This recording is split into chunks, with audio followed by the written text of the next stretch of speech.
Daxili tənqidçi kimdir? Daxili tənqidçi bax sənin özünsən. Sənin o daxili səsin, daxildən özünü bütün gün günahlandırmağın. Sənsən günahkar, sənə görə belə oldu.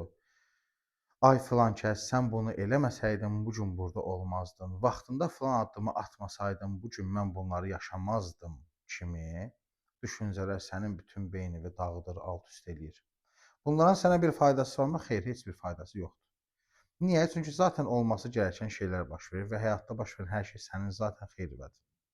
Onsuz da bu sənin xeyribədir və sən buradan öz xeyrivi görürsən, öz faydalı görürsən. Məsələ keçmişə ilişib qalmaqda deyil. Məsələ bundan sonra həyatında baş verəcək hadisələri görə bilməyindir və baş verən hadisənin sənə faydasının nə olduğunu görməyindir. Sən bu gün onu görə bilirsənsə, sən inkişaf edə biləcəksən. O ki qaldı sənin özünü günahlandırmağı var. Sənin özünü günahlandırmağın bu keçmişə hansısa baş vermiş bir hadisəyə dayanan bir şeydir.